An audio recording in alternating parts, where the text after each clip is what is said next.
La luxueuse voiture volait comme le vent. Chanceuse dame qui fut enchantée par la grandeur du palais impérial qui s'étendit d'abord devant ses yeux. Éblouie par sa splendeur, elle se tourna vers l'impératrice pour lui poser une question sur le plaisir ultime. « Je me demande honnêtement comment on peut s'habituer à une beauté aussi incroyable. » Elle resta silencieuse en réponse, son regard errant quelque part au loin. La dame a partagé ses joies futures de la vie au palais, où elle pouvait profiter de ce miracle chaque jour et attendre l'avis favorable de son Altesse. La réponse de l'ignorance fut donnée sur un ton froid et indifférent. La jeune fille remarqua l'ombre de tristesse qui s'était installée sur le visage de l'impératrice. Assumant avec inquiétude sa possible culpabilité dans sa tristesse, elle a exprimé un désir sincère de compréhension.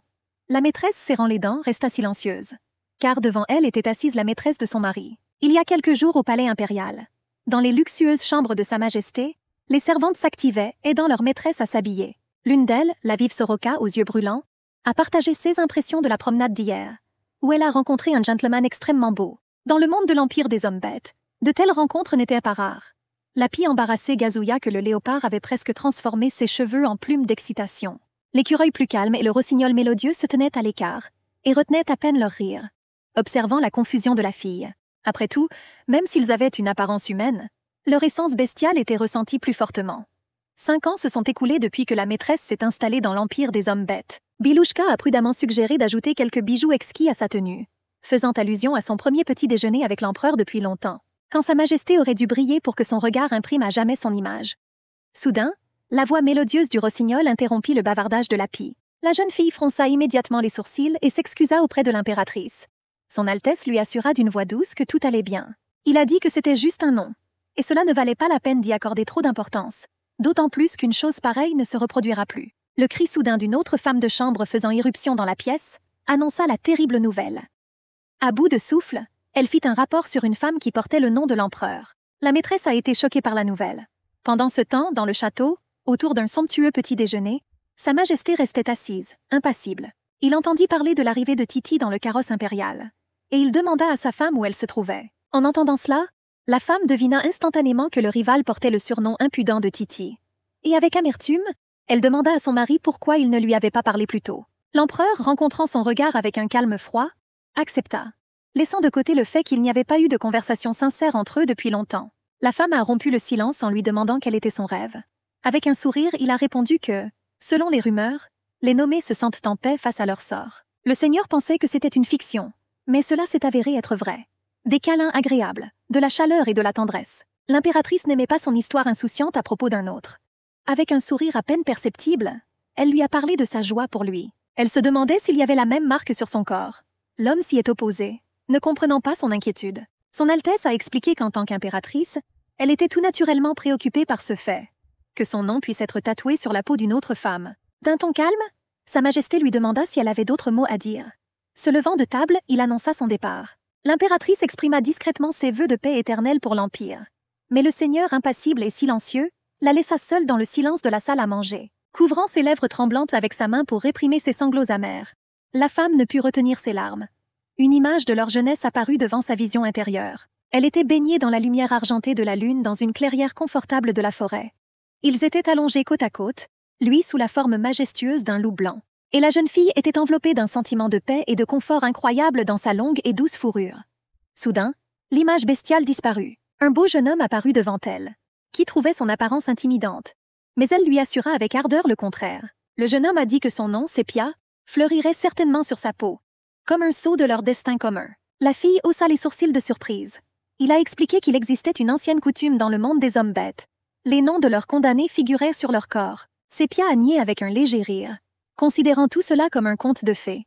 Mais le gars a insisté sur le fait qu'avec l'avènement du nom, ils tomberaient inconditionnellement amoureux de leur partenaire. La fille a noté qu'elle était humaine, et que son nom n'apparaîtrait pas sur sa peau. Le jeune homme la serra tendrement dans ses bras, lui murmurant que le nom de sa bien-aimée resterait à jamais dans son cœur. J'ai demandé à Sépia de ne pas s'inquiéter, parce qu'elle est son destin. Soudain, ses souvenirs furent interrompus par une voix féminine qui l'interrogeait de manière rhétorique sur l'étrangeté du destin. La dame a assuré avec assurance que l'empereur ne cesse de parler d'elle, mettant une moquerie cachée dans ses mots. Son Altesse n'a confirmé ses paroles qu'avec prudence. Titi était sur le point de partir, sentant l'attraction de sa propre marque vers son propriétaire. Avec un sourire suffisant, elle remarqua que l'impératrice n'avait jamais vu ce nom. La femme surprise la regarda. Alors la jeune fille, lui demandant son avis, lui montra sa marque, le nom d'Émios, qui n'était pas sur le corps de Sa Majesté, lui assurant qu'elle ne s'attendait pas à ce qu'il apparaisse là. Mais elle pensait que son mari aimerait ça. La dame ne pouvait pas effacer le sourire suffisant du visage de l'impératrice. Puis, s'approchant, elle lui murmura à l'oreille. Pour que son Altesse ne s'inquiète pas, c'est désormais elle qui réchauffera le lit impérial. Se retournant brusquement, Titi quitta la pièce avec défi, laissant l'impératrice stupéfaite par ce qu'elle entendit. Soudain, un cri perçant rompit le silence. La maîtresse vit l'empereur prendre la dame dans ses bras et l'a avertie de faire attention à son corps inestimable. En réponse, elle sourit coquettement et s'excusa auprès de Sa Majesté, expliquant qu'elle venait de trébucher. L'homme fut surpris par leur présence commune et l'atmosphère détendue qui régnait entre eux. La jeune fille assura qu'ils étaient arrivés ensemble dans la voiture de l'impératrice, et sa visite fut une surprise inattendue. L'empereur, la regardant et lui caressant doucement la joue, semblait avoir complètement succombé à ses charmes. Son Altesse lui a demandé la raison de son retour, supposant qu'il avait quelque chose à dire. Mais avant qu'il puisse ouvrir la bouche, Titi intervint. Elle se plaignait de fatigue et d'un désir de repos. Le seigneur accepta et ils partirent ensemble. Sepia, attristée, les observait en silence. Sous la lueur argentée de la pleine lune qui illuminait le jardin impérial, la femme errait dans l'insomnie. Une conversation récente lui est revenue en mémoire. L'hostilité venimeuse de la dame était dans chaque mot. Elle n'avait pas ressenti une telle colère depuis longtemps, malgré toutes les épreuves qu'elle avait traversées pour finir au palais. Le vent jouait avec son manteau, mais les pensées de la maîtresse étaient fermes. Elle n'avait pas le droit d'être faible. C'était son devoir d'être forte. Une soudaine rafale de vent arracha le manteau de ses épaules, et la fraîcheur de la nuit emplit sa taille. Au fond de ses pensées, elle ne réalisait pas à quel point elle était arrivée loin. Des pas silencieux brisèrent la solitude de Sepia, et un manteau chaud fut soigneusement placé sur ses épaules. Une voix masculine calme et profonde fit remarquer que sa tenue est trop légère pour la fraîcheur de la nuit. Se retournant, l'impératrice fut surprise de voir l'étranger et lui demanda immédiatement pourquoi il était dans le jardin. Sa Majesté s'intéressait à savoir qui il était, un prédateur ou un herbivore. Son apparence penchait vers la première option. L'homme a expliqué qu'il s'était perdu en explorant le palais et a demandé à être guidé. La femme, remarquant avec désinvolture son ignorance de son titre, acquiesça. Elle ressentait le besoin de le remercier pour son inquiétude. En errant dans les allées du jardin, ils allaient de plus en plus loin. Et en jetant un coup d'œil accidentel à ses mains, l'impératrice remarqua de nombreuses cicatrices profondes. Une suggestion lui vint à l'esprit. N'est-il pas le héros qui est revenu après avoir vaincu les sauvages? Et j'ai osé lui demander son nom. En rencontrant le regard intéressé de Sa Majesté, l'homme fut légèrement embarrassé. Se rendant compte de sa curiosité excessive, elle sourit maladroitement, qualifiant sa question de mauvaise blague. Elle lui demanda s'il connaissait la signification de son collier. L'homme a confirmé l'état matrimonial de la femme. Il s'est excusé pour son attention et a demandé à être appelé simplement Roxane. La femme lui montra le chemin qui menait directement aux portes du palais. L'homme remercia la dame pour son aide et lui assura qu'elle pourrait lui rendre le manteau lors de la prochaine rencontre. La maîtresse la remercia, se retourna et partit. Son Altesse a suggéré qu'il était probablement l'un des invités à la prochaine célébration de la victoire. L'homme la regardait impassiblement. Dans les appartements de l'impératrice, la servante Soroka ne cachait pas sa colère. Je m'enquiers de l'absence de la nuit, car j'étais sincèrement inquiet pour Sa Majesté. La propriétaire s'est excusée, expliquant qu'elle se promenait simplement dans le jardin. En pliant le manteau, Magpie demanda avec surprise quelle était son origine masculine. Soudain, l'impératrice l'enleva, lui assurant que ce n'était rien de spécial. Se détournant pour cacher sa rougeur, elle était sur le point de s'endormir, ordonnée à la servante d'aller se reposer. La jeune fille, préoccupée par le bien-être de la dame en raison de son insomnie, lui apporta du thé chaud. Cependant, la femme lui a assuré qu'elle allait bien. Et la servante, soulagée, quitta la pièce. Sepia est allée se coucher. Mais son agitation ne l'a pas quittée. Le nom de Roxane n'arrêtait pas de me venir à l'esprit. Il était si différent de Démios. Cheveux noirs, yeux dorés, comme un étranger. Elle décida que si elle en avait l'occasion, elle lui rendrait certainement le manteau. Et finalement, elle tomba dans un sommeil profond et agréable. Le lendemain matin, au petit déjeuner, l'impératrice fut outrée par l'accusation du souverain. Qu'est-ce qu'elle a poussé exactement Titi? L'homme a insisté sur son malentendu fin. Elle était choquée qu'il parle de sa rencontre avec l'invité hier, car c'était une coïncidence. Le seigneur fit cette remarque d'un ton sévère. Cette jalousie n'a jamais apporté de bonnes choses, surtout dans leur relation. Mais Sepia a continué à nier son implication. D'une voix calme, Sa Majesté assura. Comme personne n'a été blessé, il l'ignorerait cette fois-ci. La femme a répondu que ce n'était pas sa faute, et qu'il n'y avait donc pas lieu de faire preuve de clémence. Son Altesse a mis en garde contre toute exagération du problème. Sinon, il mènerait une enquête. La femme ne comprenait pas sur quelle base il s'appuyait et s'il avait des preuves. L'homme resta silencieux et l'impératrice comprit qu'il l'accusait sans fondement et qu'il ne voulait pas l'écouter. Il a également remarqué l'excitation excessive de la femme. Et il a ajouté que Titi n'avait aucune raison de lui mentir. Lorsque leurs regards se sont croisés, la femme lui a demandé s'il croyait vraiment que la dame n'avait aucune raison de la calomnier. La maîtresse se leva et mit fin à la dispute, assurant une fois de plus son innocence. Après lui avoir dit au revoir, elle lui a souhaité un délicieux petit déjeuner et est partie. Le soir, l'impératrice se retrouva à nouveau dans le jardin, seule au bord du lac. Soudain, elle vit le reflet de Démios dans l'eau. En regardant à l'intérieur, elle a posé des questions sur sa disparition. Mais l'image se dissipa et à sa place apparut le même homme qu'elle a rencontré hier soir. La surprise dans sa voix se mêlait à la joie lorsqu'il la salua. Roxane a surpris la femme dans le jardin. Après tout, cet endroit est fermé à tout le monde sauf à la famille impériale. Elle se demandait comment il avait fini par se retrouver là-dedans. L'homme sourit simplement mystérieusement, appelant cela leur petit secret. Et il a expliqué que, emporté par la recherche de feuilles d'érable, il s'est égaré là par hasard. Il lui a demandé si elle avait vu ces érables magiques. Roxane proposa alors de faire une promenade ensemble pour les admirer. Son Altesse fut surprise par sa proposition, ne comprenant pas ce qu'il voulait dire. En réponse, le jeune homme sourit, notant que toute beauté mérite d'être partagée avec des amis. Sépia était confuse. L'homme a dit qu'il n'était pas allé dans ce jardin depuis longtemps après la guerre, tout comme il n'était pas allé au palais. Et il se sentait seul. Alors il lui a offert son amitié. L'impératrice accepta, et ce fut un grand honneur pour lui. La femme pensait que pour une véritable amitié, elle devait s'ouvrir. Après tout, elle ne pouvait pas cacher son véritable statut pour toujours, et elle a suggéré qu'il se présente. Il a aimé l'idée. Soudain, une voix féminine interpella son Altesse. Soudain, la maîtresse de l'empereur apparut devant eux. La femme a été choquée par l'apparition de Titi dans son propre domaine. Elle demanda avec anxiété ce qu'elle faisait dans le jardin, craignant que Roxane ne découvre son statut élevé. La dame a rapporté que Sa Majesté lui avait donné sa permission. Si la fille aimait l'endroit, elle était censée le lui faire savoir. Selon elle, le beau lac serait parfait pour dégager les roseaux et planter des camélias en hiver et des cerisiers au printemps. Mais le propriétaire a catégoriquement refusé, jugeant cela inacceptable.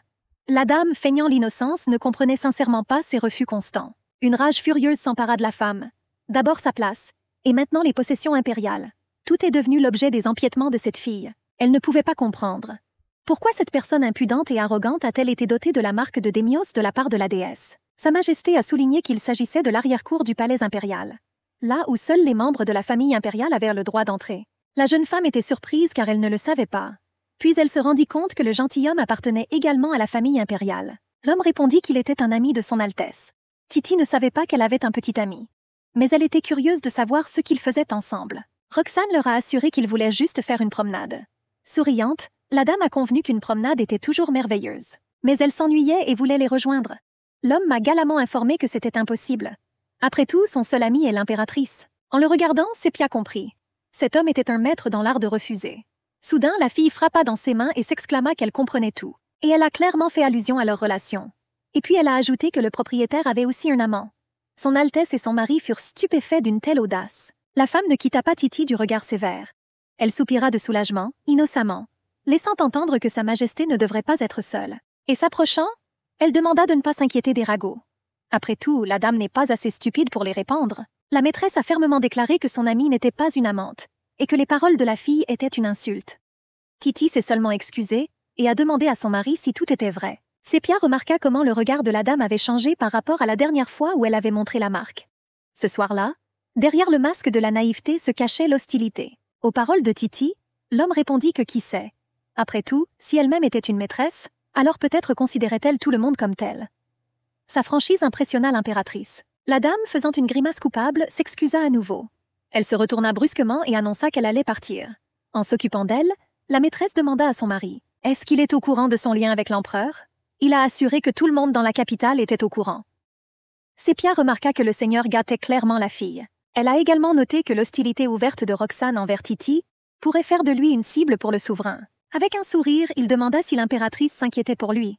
Ce à quoi elle a répondu par l'affirmative sans hésitation. En se rapprochant, dit Roxane, que la femme le protégerait alors de Sa Majesté au nom de leur amitié. En croisant son regard, Sépia lui assura qu'elle le ferait. Puis, invoquant l'heure tardive, elle a dit qu'il était temps pour elle de partir. L'homme sourit et dit au revoir, disant qu'il se retrouverait au festival, puis il partit. La maîtresse s'occupa de lui, se rappelant qu'elle ne l'avait pas remercié. L'impératrice marchait dans un large couloir lumineux, accompagnée de la pie animée. Soudain, ses oreilles captèrent la conversation de deux jeunes femmes. On se demandait pourquoi ils n'étaient pas encore rentrés dans la capitale. L'autre, ne comprenant pas pourquoi, s'indignait du retard injuste et de l'ignorance des plans du souverain. S'approchant, son Altesse s'enquit du sujet de leur conversation. Les filles alarmées informèrent Sa Majesté. De quoi a-t-on parlé exactement à propos de la campagne contre les sauvages et de leur détention en dehors de la capitale? L'impératrice fut surprise, Il lui semblait qu'ils étaient arrivés il y a un mois. Cependant, les jeunes femmes ont assuré que les héros avaient reçu l'ordre d'attendre à l'extérieur des murs de la ville, là où ils établirent leur campement sur ordre de l'empereur. Sépia a été choquée par l'ordre concernant les héros qui étaient censés être au centre des célébrations. L'une des filles a exprimé son incompréhension face à cette attitude envers les gagnants. L'impératrice la remercia pour l'information, et elle pensa à l'étrange ordre de Démios, décidant de lui parler immédiatement. Soudain, la voix excitée de l'assistant appela l'impératrice. Madame Rémaudie, une femme qu'elle n'avait jamais vue aussi anxieuse. Elle annonça avec une excitation inhabituelle que Sa Majesté attendait la dame dans la salle de réception. La nouvelle inattendue a causé une profonde surprise à la femme. En franchissant le seuil de son bureau, Sépia fit signe à l'empereur de s'asseoir. L'homme se détourna et resta tendu et silencieux. Elle ne comprenait pas la raison du regard tendu du seigneur. Je me demandais si cela était lié à la conversation que j'ai entendue plus tôt. Un démios agité s'est approché d'elle et lui a dit que Titi l'avait vue au bord du lac avec un autre homme. L'impératrice embarrassée oublia complètement cette rencontre. Sépia pensait que bien sûr la fille ne pouvait pas rester silencieuse. Et on lui a demandé si elle pleurait encore et si elle se plaignait de son comportement. L'empereur s'inquiétait de savoir qui était cet homme. Après tout, son Altesse l'avait déjà invité au lac. Titi les a-t-il vraiment surpris à un rendez-vous secret? La femme a nié avec indignation que l'homme n'était qu'un ami. Le souverain en colère déclara que l'amitié entre un homme et une femme était incroyable. Mais pour l'impératrice, c'était évident, possible. Son regard était ardent, brûlant et sérieux. Mais la femme voulait lui demander quelque chose de plus important. Ce qui intéressait l'empereur, c'est qu'il attendait sa demande. Elle a insisté sur le retrait de l'ordre de détention de l'escouade. Mais l'homme la refusa brutalement, considérant que cela ne relevait pas de ses compétences. Cependant, la reine a sagement souligné que les guerriers étaient également ses sujets, et malgré l'hostilité du duc Léophore, leurs exploits méritent le respect pour leur service à l'Empire. Sa Majesté a souligné l'attitude juste du souverain. La colère de l'empereur éclata et il reçut l'ordre de se taire. Effrayée, la femme remarqua les fenêtres verrouillées et le balancement agité de ses cheveux. C'était un signe clair de la transformation de la bête. Il lui dit brusquement qu'elle était libre de faire ce qu'elle voulait et quitta la pièce. La fureur de Sa Majesté laissa son Altesse profondément perplexe. À ce moment-là, une femme de chambre excitée entra dans la pièce. Elle s'enquit avec anxiété du bien-être de la dame. La maîtresse, ayant rassemblé ses pensées, la calma et lui donna un ordre clair. Envoyez immédiatement un messager à la porte est de la capitale, avec ordre au détachement d'entrer dans la ville et de leur fournir un logement pour la nuit. Madame Rémaudie accepta la commande en s'inclinant. Pendant ce temps, l'impératrice ne comprenait pas comment Roxane était entrée dans le palais. Après tout, il faisait aussi partie de cette équipe. Les soldats campèrent près du palais. Soudain, l'un d'eux cria qu'il fallait ouvrir la porte. Tout le monde a levé la main, exprimant sa joie d'avoir obtenu cette permission. Le soldat a demandé au commandant si la porte était vraiment ouverte. Il a confirmé qu'il semblait que le seigneur était revenu à la raison. Le subordonné l'a remarqué. Quelle insulte à la famille impériale avant même le début de la célébration. Ils auraient pu arrêter le commandant, mais cela n'avait pas d'importance. Il a déclaré qu'après 10 ans d'enfer, il méritait un meilleur accueil. Cependant, il ne comprenait pas où se trouvait M. Roxane. Les autres soldats, lui rendant hommage par un salut militaire, ont salué son apparition. Le commandant surpris lui demanda où il était allé. Après tout, les portes ne se sont ouvertes que récemment. Roxane a calmement rapporté qu'il savait. Parce que c'était à proximité. Le commandant remarqua que l'empereur avait ouvert la porte, même s'il ne s'attendait à cela que le jour de la célébration. Cependant, le monsieur s'y est opposé, expliquant que c'est la décision de Sa Majesté. La nouvelle n'a pas été une surprise pour l'homme. Il ne croyait pas à la capacité de l'empereur à faire une telle chose. Roxane le rassura, lui promettant que le souverain regretterait plus tard sa décision. Les paroles du gentleman ont surpris le commandant. Le commandant en chef Roxane reçoit l'ordre de retourner dans la capitale. Les hommes ont levé les mains en signe de joie. La salle de fête, richement décorée, était pleine de vie et accueillait de nombreux invités. Là, une annonce solennelle fut faite concernant l'arrivée de l'empereur et de Sa Majesté. Les personnes présentes les ont accueillis par de vifs applaudissements. Ils marchaient côte à côte, se tenant fermement la main. L'impératrice sentit d'innombrables regards se porter sur elle. C'était leur première apparition officielle dans le monde. Après que la nouvelle de la maîtresse de Sa Majesté se soit répandue dans le palais, l'empereur, tenant fermement la main de sa femme, l'aida soigneusement à prendre place sur le trône. Les regards de tous les présents se fondaient en un seul flux intéressant, cherchant à percer les secrets de leur relation brisée. La maîtresse du souverain attirait particulièrement l'attention, qui, malgré tout, occupait une place de choix, réservée exclusivement aux membres de sang de la famille impériale. Sépia, malgré ses tourments intérieurs, a fait des efforts incroyables pour maintenir sa dignité. Perdre son sang-froid en public était inacceptable. Son regard balayait le couloir, gardant un masque de dignité impassible sur son visage. Soudain, la salle fut remplie de sons de musique, et une vague de murmures excités parcourut les personnes présentes, qui bourdonnaient de questions surprises à propos de son apparition inattendue. Mais pour l'impératrice, tout s'est avéré être un véritable choc. Roxane se tenait juste devant elle, comme une vision. C'est lui qui s'est majestueusement frayé un chemin jusqu'au trône impérial. Dans une tenue élégante, de la poitrine de laquelle brillaient de nombreuses commandes. Elle n'en croyait pas ses yeux. Devant elle se tenait Roxane qui s'avéra n'être autre que le duc Léophore lui-même. L'homme était connu du grand public sous le nom de Claude. Il s'arrêta juste devant eux et, montrant un profond respect, s'agenouilla. À ce moment-là, la maîtresse réalisa. Il a caché ses véritables origines, se faisant passer pour une personne complètement différente. Levant les yeux, Roxane regarda calmement Sepia. L'empereur, d'un ton autoritaire, le félicita de son retour triomphal. En réponse, l'homme s'est présenté haut et fort comme étant Claude Léophore, et il rapporta sa victoire sur les sauvages. Il a poursuivi en soulignant que l'exploration des mines magiques était en cours. Et à cette époque, 6 gisements furent découverts sur les terres des sauvages. Et le développement des territoires inexplorés s'est poursuivi activement. Son Altesse a été profondément impressionnée. Pour elle, trouver ne serait-ce qu'une seule mine était un défi extrêmement difficile. Les invités ont chuchoté avec enthousiasme sur les succès impressionnants du duc. Sa Majesté, soupirant avec une pointe d'insatisfaction, reconnut le travail bien fait. Il a assuré que les services du duc étaient dignes des plus grands honneurs, et il demanda quelle récompense il désirait pour sa victoire triomphale. Peut-être cherchait-il à exercer un pouvoir absolu sur les terres des barbares. Peut-être était-il attiré par les territoires occidentaux riches en or.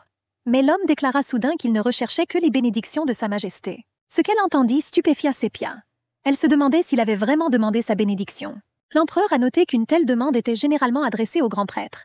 Cependant, Roxane s'y est opposée. Il prétendait être le détenteur du titre de l'étoile Ishtar, le Saint-Empire lui-même. C'est elle qui mérite d'accorder des bénédictions. Le prêtre désigna Sepia. Et personne d'autre que l'étoile Ishtar n'est capable de faire revivre l'empire des hommes bêtes, s'il ne se lie pas par le mariage. Il a souligné qu'elle était la même star, à qui Démios lui-même a un jour fait une offre. Et ce soir-là, Roxane se tourna vers elle pour obtenir une bénédiction. La maîtresse se leva de son siège et l'approbation apparut dans ses yeux. Elle n'avait jamais donné de bénédiction auparavant. Mais pour l'amour du Seigneur, elle sentait qu'elle pouvait surmonter ses propres insécurités.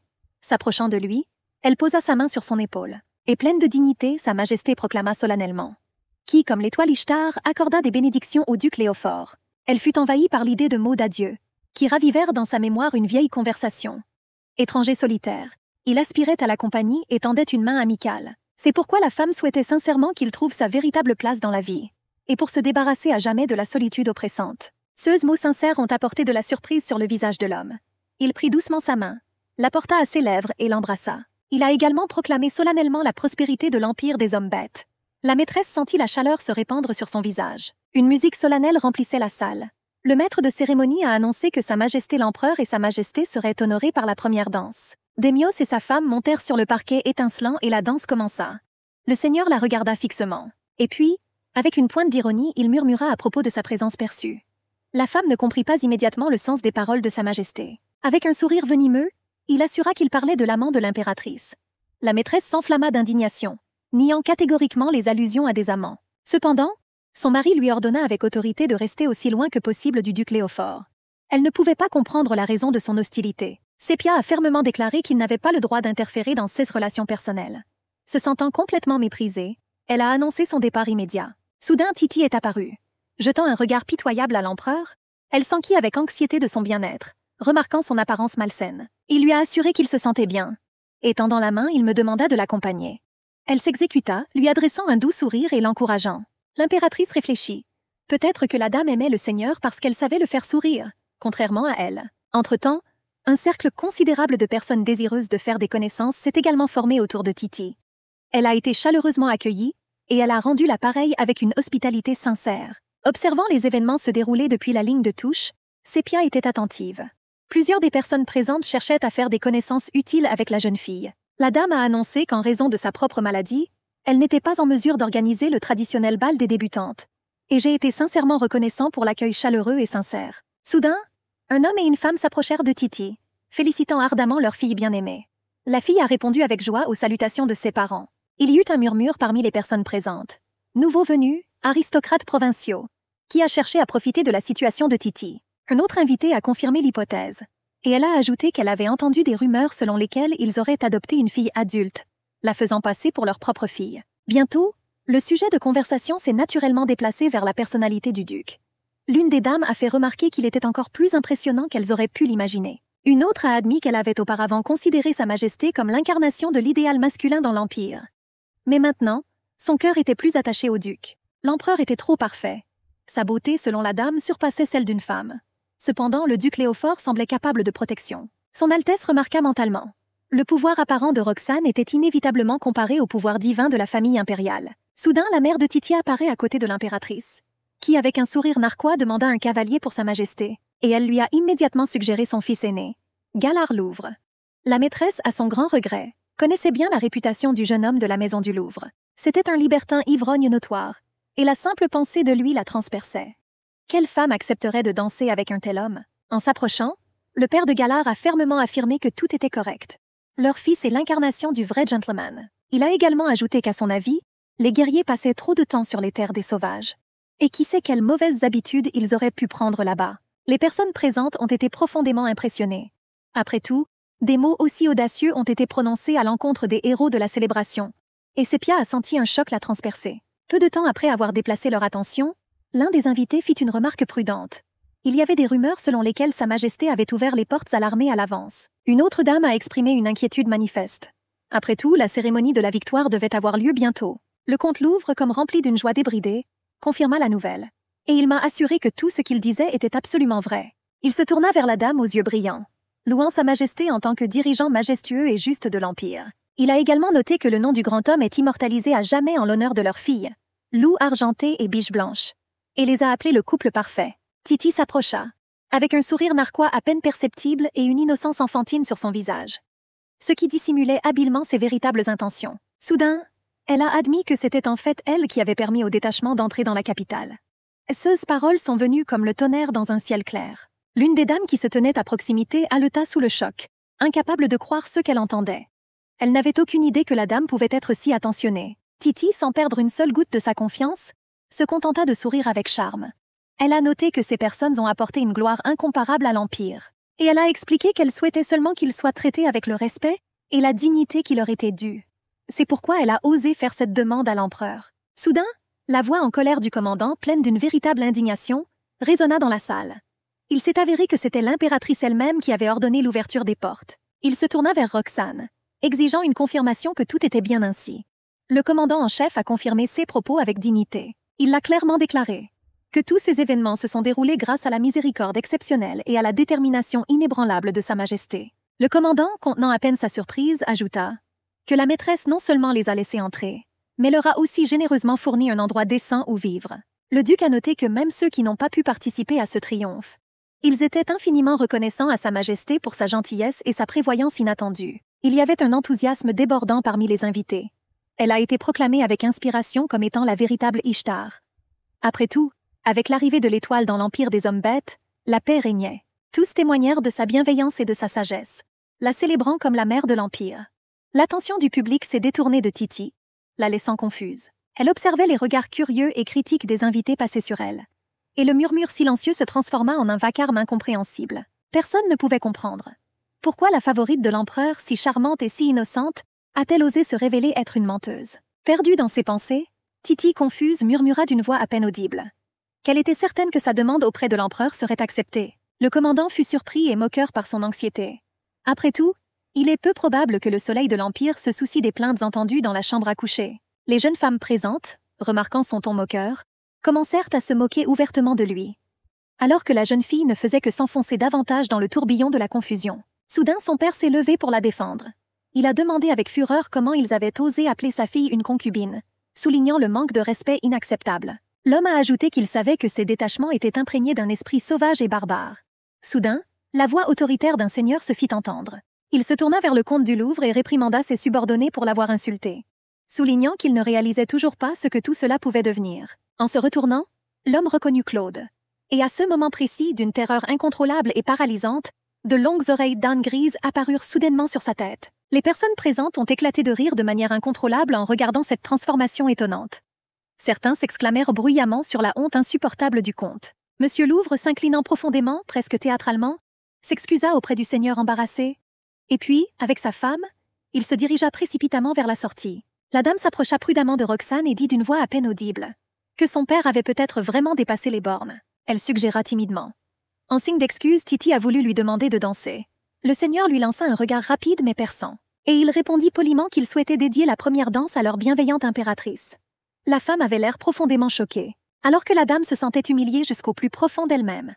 Mais elle réprima son amère déception lorsque Roxane s'inclina devant la maîtresse. Il a demandé la permission de l'inviter à danser. Sepia accepta gracieusement, et ils plongèrent dans le tourbillon de la valse qui les entourait parmi les lumières vacillantes et les voix. Au cours d'une danse légère mais intime, l'homme demanda doucement. Était-elle contrariée par son secret précédent? Son Altesse a souligné que le nier serait un mensonge flagrant. Elle a cependant ajouté qu'elle avait également gardé son titre secret, donc ils étaient à égalité. Le seigneur la regarda avec chaleur et souligna que son vrai nom était Roxane, donné par sa mère. Et cela lui est plus précieux que le nom de Claude, sous lequel il était connu. Il m'a demandé de continuer à m'appeler Roxane, car ils étaient devenus amis. Sa Majesté, lui touchant la main, acquiesça chaleureusement. L'empereur observait leur danse avec un mécontentement non dissimulé, et ses yeux brûlaient d'une rage incontrôlable. Dans le couloir sombre, Démios remarqua froidement que le seigneur était bel et bien revenu. L'homme a assuré que tout s'est produit grâce à sa majesté et à sa volonté incompréhensible. Mais pour le souverain, ces mots n'avaient aucun sens. Il a souligné avec autorité que Roxane ne pouvait rien changer et n'avait aucun droit de dire cela. En s'approchant, sa majesté avertit que le seigneur perdrait tout. Après tout, l'empire et sa grandeur lui appartenaient exclusivement. Le propriétaire, feignant d'être préoccupé par la fatigue de son mari, lui a recommandé de se reposer, mais il a lui-même annoncé qu'il partait. Ces mots ont profondément irrité Roxane. Dans une pièce séparée, les tuteurs de Titi avaient une vive dispute. Son père devenait fou, il jetait la vaisselle, incapable de comprendre. En tant que jeune homme effronté, il l'humilia publiquement devant tous les aristocrates. L'épouse tremblait à cause du service coûteux et le réprimandait pour ses paroles imprudentes. L'homme a immédiatement déversé sa colère brûlante sur elle, l'accusant d'être incapable de contrôler même ses propres enfants et que son fils est un ivrogne. Il se demandait avec moquerie comment elle osait lui dire quoi que ce soit. La femme a répondu en lui demandant pourquoi il avait mentionné Galard et quelle était sa faute. Soudain, Titi frappa fermement la table avec sa main, faisant claquer les plats, et elle se leva en un instant. Avec un sourire radieux, elle leur a dit de se calmer. Après tout, c'était loin d'être la dernière chance. Elle promit avec confiance de parler à l'empereur et d'arranger tout du mieux possible. Les parents se sont immédiatement précipités pour serrer dans leurs bras leur fille bien-aimée, leur visage s'illuminant. L'homme lui a fièrement assuré qu'elle était leur vraie fille, celle sur laquelle ils pouvaient compter. Sans perdre un instant, ils passèrent aux demandes urgentes, suppliant Titi de se tourner vers le seigneur pour obtenir une épée pour Galard, qui rêvait de devenir chevalier. Ils ont également évoqué la recherche infructueuse d'un logement décent dans la capitale, qui n'a pas pu être trouvé, faisant allusion de manière transparente à une possible aide de Sa Majesté. La dame a attiré leur attention avec un rapide battement de main. Avec un sourire charmant, elle annonça que l'empereur allait venir. Il était donc temps pour eux de partir. Les parents sont très compréhensifs. Ils ont immédiatement convenu que gagner sa faveur était primordial. L'homme s'inclina précipitamment et leur assura qu'il partait. Et la mère, avant qu'il ne quitte précipitamment la pièce, rappela à sa fille toutes leurs demandes. Dès que la porte se referma derrière les gardiens, le visage de Titi fut déformé par une grimace sauvage de rage. Elle s'exclama qu'il l'irritait au plus haut point, et elle a commencé à s'arracher des mèches de cheveux. Et puis elle a commencé à casser la vaisselle furieusement, parce que tout autour d'elle la rendait folle. La dame les appelait avec mépris des hyènes qui réclamaient toujours quelque chose. Les servantes effrayées se figèrent sur place, regardant simplement la maîtresse en colère. La jeune fille a crié que ses proches avaient l'air ridicules en public. Se retournant brusquement, elle cria aux assistants de nettoyer immédiatement. Les servantes se sont précipitées pour ramasser les fragments de vaisselle cassés. Titi, passant silencieusement à côté de l'une d'elles, lui marcha soudainement délibérément sur la main. La fille grimaça et grimaça à cause de la douleur aiguë, mais n'émit aucun son. Après quoi, la jeune femme sourit faiblement de soulagement. Elle ordonna fermement aux servantes de préparer immédiatement la voiture. Après tout, elle voulait aller à Démios, loin des imbéciles insupportables de la famille du Louvre. La dame se glissa silencieusement dans la chambre sombre et silencieuse de Sa Majesté. Le propriétaire était allongé dans la pièce et s'est levé, surpris. Son regard exprimait la question de ce qui s'était passé. Ma tante, enlevant sa robe en marchant, expliqua qu'elle était venue seule. Après tout, l'empereur n'est pas venu. Assise à côté de lui, elle admirait son corps sculpté qui frappait par sa perfection. Une décision était gravée dans son esprit. Elle la prendrait définitivement. Se jetant dans les bras du souverain, Titi murmura avec passion qu'elle avait hâte de le rencontrer. Il fut surpris par son manque inhabituel d'indignation, et il remarqua qu'elle se comportait toujours humblement devant lui, contrairement à certains. Des mots qui contenaient une amertume incompréhensible. En le regardant, la dame pensa en elle-même. Il ne parlait pas de l'impératrice, et parfois les pensées de son Altesse n'étaient pas tournées vers elle. La voix de Titi était pleine de dévotion langoureuse. Elle a dit que le Seigneur avait toujours été dans son cœur. Lady sera toujours sa biche la plus fidèle et la plus soumise. La jeune fille savait parfaitement qu'il préférait ces femmes faibles, ceux qui sont incapables de quoi que ce soit sans le soutien et la présence de l'empereur. Démios regarda sa dame avec admiration. dont les mots s'intègrent si harmonieusement à son idée de la femme idéale. Puis il toucha doucement son nom sur sa poitrine, là où son cœur battait, et commença à embrasser la fille. Elle réfléchissait dans son esprit, avec une détermination froide. Pour conquérir sa majesté, elle n'hésitera pas à faire semblant d'être faible et naïve. Après tout, cela valait la peine d'attendre un peu plus longtemps. Bientôt Titi se frayera un chemin, forçant sa majesté à rompre avec l'impératrice. Dans l'obscurité de la chambre, ils se sont rendus à la nuit. Le 3e jour de la célébration, la salle était pourtant pleine d'invités bruyants. Mais l'impératrice Sépia se sentait étrangement seule. Elle nota mentalement que beaucoup d'affaires d'État l'attendaient. Et elle a décidé de rester seulement un court instant, puis de partir tranquillement. Roxane était absente. Pendant un instant, la femme se demanda si cela avait vraiment de l'importance. Mais ensuite, elle repoussa résolument cette pensée. Soudain, son titre a été annoncé. L'homme inconnu a appelé à haute voix la maîtresse. Le jeune homme, rayonnant d'une joie non dissimulée à la suite de cette rencontre, proposa de danser, si son Altesse n'y voit pas d'inconvénient. Mais avant qu'elle puisse dire un mot, un autre homme accourut, déclarant haut et fort, presque avec défi, que c'était avec lui qu'elle danserait. Alors le 3e s'exclama que la danse lui appartenait, en tant que fils d'un comte avec un titre plus élevé. L'impératrice fut profondément surprise et franchement indignée par un comportement aussi inouï et audacieux. Soudain, elle entendit des rumeurs venant des jeunes femmes. Sépia a clairement compris leur signification. Des rumeurs fiables prétendaient que des hommes différents venaient chaque nuit dans les appartements de l'impératrice. Les dames autour n'en croyaient pas leurs oreilles et chuchotaient de surprise.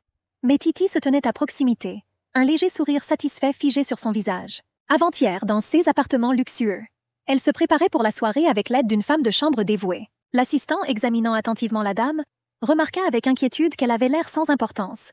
Et elle demanda avec anxiété ce qui s'était passé. Titi, avec une expression embarrassée et innocente sur son visage, se pencha et lui chuchota à l'oreille. Comme si je partageais le plus secret, que Sa Majesté convoquait chaque nuit des hommes différents.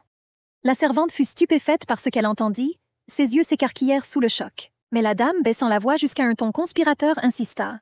C'était un énorme secret, et c'est pourquoi elle m'a demandé de ne le dire à personne. Soudain, Titi arrêta brusquement ses murmures insidieux. Elle leur a demandé avec insistance s'ils avaient des preuves pour étayer leurs rumeurs. Et elle a ordonné qu'il valait mieux ne pas répandre de tels ragots sans aucun fondement. Après tout, l'impératrice sera extrêmement désagréable d'entendre cela. L'une des jeunes femmes exprime un regret et une honte fin. Qu'elle n'y avait pas pensé auparavant, elle s'empressa de constater la noble gentillesse de la dame. La concubine suggéra avec audace que la vérité des rumeurs profiterait à son Altesse, pour qu'elle ne se sente pas seule à cause d'elle. En entendant ces mots, Sépia était plus que choquée. Elle fut envahie par une profonde indignation devant une audace aussi démesurée. Soudain, un brouhaha frénétique s'éleva dans la salle. L'un des hommes présents se mit à jurer et poussa brutalement la jeune Betty Empress qui passait par là. La maîtresse, sans hésitation, se précipita pour aider la jeune fille à se relever. Son visage exprimait une réelle inquiétude lorsqu'elle lui a demandé si elle allait bien. Le jeune homme, dont les yeux brûlèrent d'une arrogance non dissimulée, commença à crier sur Betty, pour qu'elle ne se retrouve pas au milieu de la route, comme une statue qui bloque le passage. Debout de toute sa hauteur, Sépia mettait en valeur sa dignité inhérente, qu'il s'est permis de pousser sa dame de compagnie. Nahaba, outré par les paroles de la femme, demanda avec surprise. Cette fille était-elle vraiment une dame de compagnie de l'impératrice? Puis, avec un soupçon de défi, il décida de se présenter. Il s'appelait Galard Louvre et il était le frère aîné de Titi elle-même. L'ordre de la reine, prononcé avec dignité, était le suivant. Pour que l'homme s'excuse immédiatement auprès de son assistante, en premier lieu. Cependant, l'homme impudent ignora son Altesse. Avec un sourire ironique, il fit allusion aux rumeurs de visites nocturnes d'hommes dans les appartements de Sa Majesté. Il l'a d'ailleurs souligné avec audace. Si elle l'invite ne serait-ce qu'une fois, il est profondément convaincu que le jeune homme deviendra irremplaçable pour elle. Sépia, sa voix remplie d'une détermination froide, parla. Qu'elle n'oublierait pas ses paroles insultantes et son acte impudent, se retournant et se préparant à partir. Le gars, paniqué, a essayé de les convaincre qu'il ne devait pas faire ça du tout. Et il étendit la main, cherchant à saisir Sa Majesté, pour l'arrêter. Soudain, la main d'un homme fort, comme un étau, le saisit. Et il hurla de douleur. Roxane la serrait trop fort. Le seigneur a souligné avec fermeté et autorité qu'il s'était comporté de manière extrêmement grossière. Puis il le poussa brutalement vers la sortie et lui ordonna de partir immédiatement. Le bruit dans la salle s'est calmé, et les invités étaient aussi étonnés que l'impératrice. Qui a été surpris et soulagé de voir Roxane. L'homme s'est rapidement dirigé vers elle pour s'assurer que son Altesse allait bien. Inquiet, il rapporta d'étranges et désagréables rumeurs dans la ville. Inclinant la tête, comme accablée par une culpabilité invisible, elle cacha son regard. Sépia lui assura tranquillement que ses actions apaiseraient les rumeurs. Cependant, le seigneur n'était visiblement pas sûr. Il a expliqué que les rumeurs répandues gagnent en force et attirent les impudents. La maîtresse resta sans voix, ne sachant pas comment réagir. Puis Roxane, enlaçant soigneusement mais fermement sa taille fine, murmura une proposition, ce qui fit retenir son souffle à Sépia sous le choc. Il lui a suggéré de l'utiliser. Elle était stupéfaite, son regard fixé sur une question muette. Le Seigneur se pencha encore plus près, touchant presque son oreille avec ses lèvres, et murmura qu'il est vraiment prêt à devenir son amant. La femme surprise ne comprenait pas. Roxane s'est empressée d'expliquer que cela ne se verrait ainsi qu'au monde. Il a ajouté avec assurance qu'une telle chose ne lui arriverait plus. L'empereur s'approchait rapidement d'eux. Son regard était sévère et perçant. Rien que son apparence et son altesse, sans aucun doute, ont accepté la proposition. Puis le Seigneur, l'appelant Sépia pour la première fois depuis longtemps, lui suggéra d'aller se promener.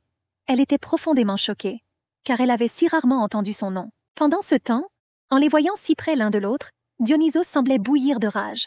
Son visage était déformé par une grimace de folie. Dehors, c'était une soirée étoilée, illuminée par une belle lune. Roxane et la maîtresse se promenaient tranquillement dans le jardin. Sépia regarda autour d'elle avec surprise, ne comprenant pas pourquoi il l'avait amenée dans cet endroit isolé. Le Seigneur, remarquant sa confusion, la rassura calmement. Quel jardin de nuit! Un lieu ancien de rendez-vous secret entre amoureux. Elle ne pouvait pas comprendre si un tel comportement était vraiment acceptable pour l'impératrice. L'homme remarqua le regard pensif sur le visage de Sa Majesté. Avec un doux sourire, il se tourna vers elle, lui demandant à quoi ses pensées allaient. Sépia a demandé directement, sans l'ombre d'une hésitation. Roxane avait-elle un amant? Et elle a ajouté que si c'était vrai, une telle aide serait irrespectueuse envers les sentiments de la jeune fille. Mais son mari, remarquant son inquiétude, lui assura qu'elle ne devait vraiment pas s'inquiéter. Il a admis qu'il avait eu une petite amie qu'il aimait toujours. Cependant, des circonstances inexorables les séparèrent. Et tant d'années s'étaient écoulées depuis lors qu'il semblait trop tard pour oser la chercher à nouveau. L'impératrice surprise lui assura chaleureusement que sa bien-aimée l'attendait également, malgré tout. La pensée simple mais profonde de Sépia transperça le Seigneur jusqu'au cœur. Soudain, le silence du jardin nocturne fut rompu par des sons étouffés. Quelque part tout près, dans l'ombre, un couple s'embrassait et se serrait dans ses bras. La maîtresse sentit l'embarras lui brûler les joues, la prenant par surprise. Soudain, Roxane serra son Altesse fermement, presque impérieusement, contre lui. Sa voix, rauque à cause de la proximité, annonça que cet endroit particulier était parfait pour répandre les rumeurs dont ils avaient besoin. Sépia sentit une vague de honte se répandre sur son visage. Il se pencha encore plus près, son souffle chatouillant le nez de la femme. L'homme leur assura qu'eux aussi ne devaient pas rester en arrière dans cette idylle, renforçant ainsi leur propre légende. Le Seigneur s'est rapproché encore plus d'elle. Presque dans un murmure, il demanda à son Altesse de rester là un instant. Pour Sépia, qui a gardé ses distances personnelles toute sa vie, cette proximité était inhabituelle, presque provocante et intime. Non loin de là, cachés dans l'ombre, ils furent repérés par un jeune couple. Leurs visages se tordirent de surprise lorsqu'ils reconnurent l'impératrice et le duc Claude. C'est à ce moment-là que son Altesse réalisa amèrement le caractère insidieux de la situation. Roxane avait sans doute tout arrangé exprès. Maintenant qu'ils étaient vus ensemble, les rumeurs se répandraient rapidement dans le palais comme une traînée de poudre, absorbant tout sur son passage. Après avoir fait quelques pas, le Seigneur se tourna vers la maîtresse avec un léger sourire. Et il se demandait si elle était gelée. Sépia lui a assuré qu'elle était à l'aise. Mais il n'a pas lâché sa taille. Plongé dans mes pensées, je n'arrivais pas à comprendre ses intentions, s'il s'agissait d'un jeu ou de quelque chose de plus. De retour dans la luxueuse salle, ils marchèrent ensemble, inséparables, main dans la main. Dès qu'ils franchirent le seuil, ils furent entourés d'une agitation incontrôlable. Les personnes présentes, ne cachant pas leur surprise, commencèrent à discuter de leur apparition avec animation. Un instant plus tard, une nouvelle vérité fut établie. Le duc Claude était l'amant de l'impératrice. Toutes les viles rumeurs précédentes sur ses aventures nocturnes se sont évanouies comme de la fumée, se révélant être des calomnies. Après tout, comme il le murmurait, le duc ne permettrait pas une telle disgrâce. La maîtresse en était tout à fait consciente. Roxane a joué son rôle avec brio et tous les regards dans la salle, comme un aimant, ont été attirés par elle. Je me sens mal à l'aise avec l'attention. La femme suggéra au Seigneur de se retirer dans un endroit plus isolé. L'homme a immédiatement suggéré le balcon. Sur une terrasse chaleureuse, ils ont trouvé le calme tout en sirotant un vin exquis. Sépia le remercia sincèrement pour l'aide qu'il lui avait apportée. Je craignais que Roxane doive traverser des ennuis inutiles à cause d'elle. Il m'a assuré calmement que c'était son choix d'aider. Soudain, une question acerbe traversa l'esprit de son Altesse. Pourquoi lui a-t-il apporté une telle aide si ce n'était qu'une simple faveur amicale? Elle sentait que la situation pouvait entraîner de graves complications. Et, incertaine, elle était prête à demander. Quand elle entendit soudain la voix de Titi, elle annonça à la hâte que Sa Majesté l'Empereur était arrivé. Et lui, jetant un regard significatif, elle ajouta que l'impératrice se dirigeait vers la terrasse. Démios ricana avec dédain qu'il n'ait fait aucune tentative pour cacher leur relation. La maîtresse ne comprenait pas la nécessité de la dissimulation. L'empereur, plein d'irritation, lui reprocha de manquer de la fierté digne de son Altesse, et l'accusait de vouloir que Claude prenne son nom.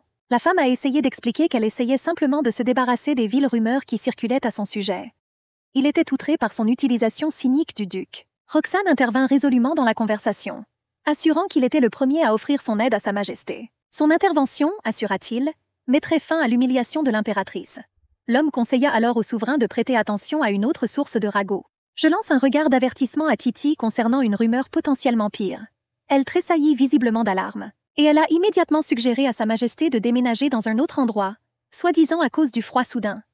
L'empereur accepta, jetant un dernier regard à Sepia. Il a dit que la femme devait se souvenir d'une chose. Quiconque contactait le duc rencontrait inévitablement sa fin. Avec des paroles prophétiques, il les laissa tranquilles. Son Altesse fut stupéfaite par son avertissement inquiétant. Roxane s'inclina soudainement et demanda doucement la permission de passer en premier. En le regardant, elle réalisa avec amertume. C'est à cause d'elle qu'il a dû entendre des accusations aussi humiliantes. Le cœur lourd, sans objection, son Altesse hocha la tête en signe d'accord. Sepia se sentit terriblement désolée pour cet incident. Quelques jours plus tard, dans les appartements de l'impératrice, Madame peignait soigneusement les cheveux de Sepia, et elle méditait sans cesse les paroles de l'empereur. Ne comprenant pas leur signification, la maîtresse se tourna vers Madame Remaudy, qui a vécu longtemps à la cour, s'interrogeant sur le passé. Madame a confirmé sa profonde connaissance des intrigues de cour, expliquant que sa mère était demoiselle d'honneur de son Altesse la princesse. Elle connaissait donc tous les secrets depuis son enfance. Puis Sepia remarqua que la dame se souvenait visiblement bien de ce qu'avait été le duc Claude dans le passé. Soudain, Madame devint alerte, et son regard embrumé par la pensée laissait présager quelque chose d'important. Elle a solennellement annoncé qu'elle avait quelque chose à dire. Elle a noté que le duc est désormais revenu en héros.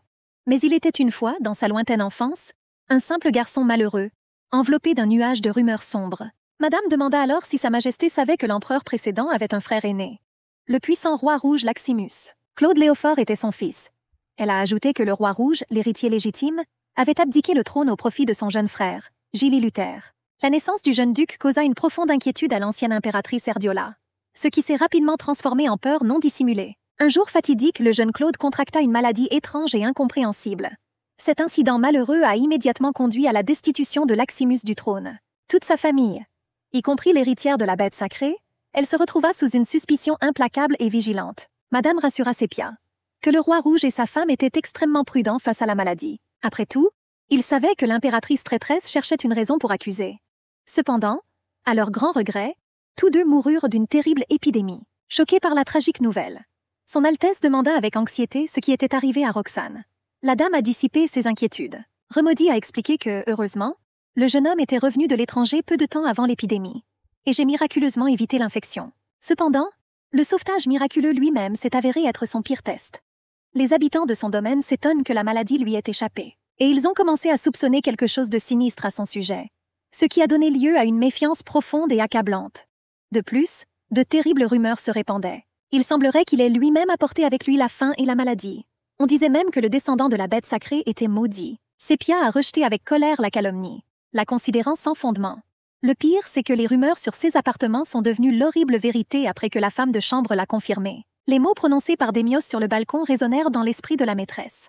Cependant, Madame était catégorique dans sa conviction que le duc ne pouvait pas faire une telle chose. Après tout, quelqu'un le calomniait délibérément. L'impératrice, partageant pleinement son opinion, remercia sincèrement la dame pour son récit franc. La femme le remarqua en souriant faiblement, qu'il était important pour son Altesse de connaître la vérité, quelle que soit la véritable nature de sa relation avec le duc. L'impératrice, embarrassée, s'empressa aussitôt de nier, lui assurant qu'il n'y avait rien entre elle et Claude qui puisse susciter des inquiétudes. La dame a définitivement tout compris, et elle a assuré qu'en toutes circonstances, elle resterait toujours aux côtés de la reine, sans faille. Sepia, cependant, n'allait pas renoncer à son insistance, jusqu'à ce que l'assistant de Soroka entre soudainement dans la pièce. Elle a annoncé un visiteur inattendu pour Sa Majesté. La femme se figea de surprise lorsqu'elle entendit une voix masculine grave, qui a demandé avec insistance de lui accorder quelques minutes d'attention. Ce n'était autre que Roxane elle-même, et son apparition soudaine la frappa au plus profond d'elle-même. Dans une pièce plongée dans le silence, l'impératrice reçut Roxane.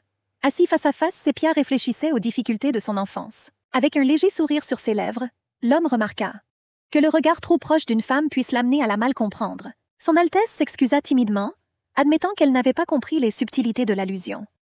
Le seigneur sourit calmement et assura qu'il n'avait rien voulu dire de tel. Pour démarrer la conversation, Sepia lui a demandé quelles étaient ses préférences en matière de thé. Il voulait goûter le Bremen noir, s'ils en avaient en stock. Un instant plus tard, une boisson parfumée apparut devant eux. L'impératrice remarqua le caractère inhabituel du choix du seigneur, car cette variété, comme on le sait, n'était pas du goût de tout le monde. Roxane assura sincèrement que ce thé était le préféré de sa bien-aimée. Son Altesse a été surprise par une incroyable coïncidence. Bremen était aussi son préféré. Alors, sans tarder, elle lui demanda quel était le but de sa visite ce jour-là. L'homme, quelque peu embarrassé, exprima sa demande. Il voulait emprunter un plan du palais impérial. En entendant cela, la maîtresse fut étonnée et lui demanda immédiatement pourquoi il avait besoin d'elle. Roxane a solennellement annoncé son désir de retrouver son héritage. Abandonnée au palais par son père biologique, la femme a compris instantanément. S'il s'agissait du père biologique, il s'agissait sans aucun doute du roi rouge Laximus, mentionné par Madame Rémaudy. Elle sentait qu'il y avait une bonne raison derrière cette recherche. Consciente de la profondeur de ses intentions, l'impératrice accepta volontiers d'emprunter la carte. Le seigneur lui en fut profondément reconnaissant, lui assurant qu'il lui ferait un rapport chaque dimanche sur la préservation de la maison. Sepia a assuré avec assurance qu'il n'y avait aucune raison de s'inquiéter de la sorte. Cependant, il a ajouté avec un léger sourire. Ce reportage serait une excellente excuse pour qu'il la voie au moins une fois par semaine. La maîtresse rougit légèrement. L'homme, voyant la forte chute de neige à la fenêtre, lui suggéra délicatement de faire une petite promenade. Il marchait tranquillement dans le jardin couvert de neige. Le seigneur, saisi d'inquiétude, demanda si l'impératrice avait froid. Elle l'a assuré de son complet réconfort. Elle a également ajouté qu'elle apprécie vraiment cette promenade. En le regardant, Sepia réfléchissait dans son esprit. Les paroles de Roxane impliquaient-elles un désir caché de poursuivre leur rencontre? Elle était sur le point de demander, quand soudain il la pointa du doigt. Diriger le regard de la maîtresse vers le petit renardeau, qui attira immédiatement son attention. Son Altesse a été surprise par un renard dans le jardin du palais. Elle pensait que c'était un homme bête, mais les adultes apparaissaient rarement sous cette forme. Elle a remarqué que le renardeau était avide d'affection, et s'approchant, elle lui caressa doucement la tête. Cela lui semblait extrêmement mignon. Sepia pensait que quelqu'un avait dû élever le renard et qu'il s'était perdu. Après tout, la bête s'entendait si bien avec les gens. Roxane, en le voyant, reconnut que la bête était apprivoisée. Et il tendit la main vers lui, mais il siffla aussitôt, ne le laissant pas entrer. Il semblait au seigneur que cela ne convenait pas à tout le monde. Et peut-être que seule l'impératrice était une exception pour lui. Il a supposé que le petit poilu le prenait pour un rival. Après tout, c'était probablement un homme. L'impératrice put à peine contenir son rire lorsqu'elle entendit parler de leur étrange rivalité. Après tout, le renard lui semblait si touchant et mignon. Le seigneur, semblant contrarié, fit cette remarque. Que le cœur de son Altesse était plus porté vers le renardeau que vers lui. Elle m'a assuré en plaisantant que cela ne valait pas la peine de dire de telles choses. Et pourtant, elle continuait à caresser le petit animal. Cependant, dès que l'homme a essayé de s'approcher, le renard a soudainement hurlé fort. Comme pour protester, il s'est immédiatement enfui. Donnant sa main à Sepia, il constata triomphalement qu'il ne l'avait pas cherché. Cependant, son adversaire a décidé de s'écarter lui-même. La maîtresse, se levant avec son aide, remarqua une lueur enjouée dans ses yeux. Puis Roxane la regarda pensivement. Et il a demandé si Sa Majesté savait que des sentiments de jalousie pouvaient surgir même entre deux personnes. Et encore plus entre amis. Avec un sourire touchant ses lèvres, la maîtresse remarqua que l'homme semblait jaloux du renardeau. Il a confirmé sans hésitation que ce n'était pas juste un peu. Et il ajouta très fortement qu'il voulait qu'elle le préfère à tout le reste. Ces mots firent rougir le visage de l'impératrice. Le seigneur, tenant fermement la main de Sa Majesté, se tenait immobile à côté d'elle. Et ils se figèrent tous les deux au milieu du jardin silencieux et enneigé. Pendant ce temps, au manoir Crudio, Étincelle était stupéfait par sa propre transformation. Avec une joie excessive, il se vantait auprès de son aîné d'être un être humain. Son frère, le général des forces impériales, Jesper Crudio. Il m'a assuré avec irritation qu'il avait tout vu, mais a insisté pour que je m'habille immédiatement. L'homme comprenait la joie sans borne du jeune homme. Cependant, plusieurs heures s'étaient écoulées depuis sa transformation, et il n'arrivait toujours pas à se calmer. L'homme était indigné non seulement par sa propre chance, mais aussi parce que d'autres avaient le don de se réincarner dès leur naissance. Alors qu'il était destiné à attendre 20 ans, il resta ce maudit renard toute sa vie et se plaignit de désespoir.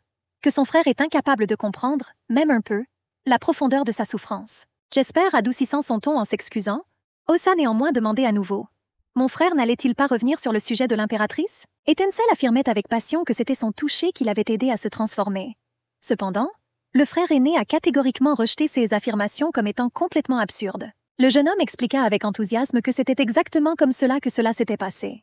Il a essayé tous les médicaments connus, l'eau bénite et les croyances anciennes, mais rien n'a fonctionné. Mais dès que Sa Majesté l'a touché, un miracle s'est produit.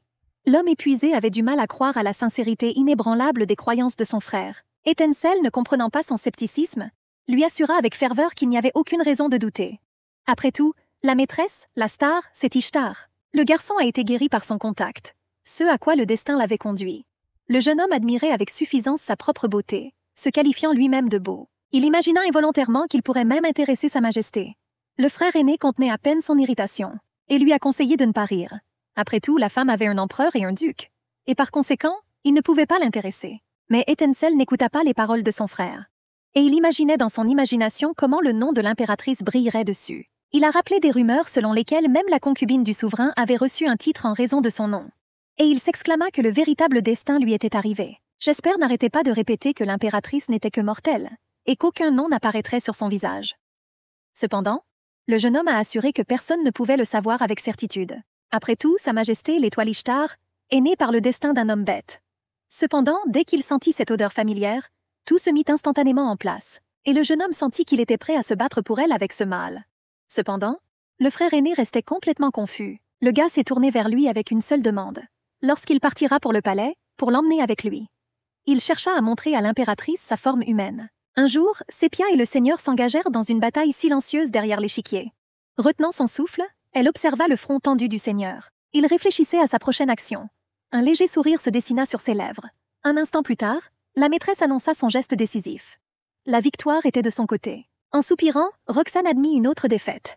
Mais il y avait une note enjouée dans sa voix lorsqu'il a demandé un handicap pour la partie suivante. La demande de préférence surprit l'impératrice. Après tout, le seigneur a trouvé d'innombrables occasions de se réunir, mentionnant invariablement la carte perdue. Elle se demandait combien de fois encore il utiliserait cette manœuvre.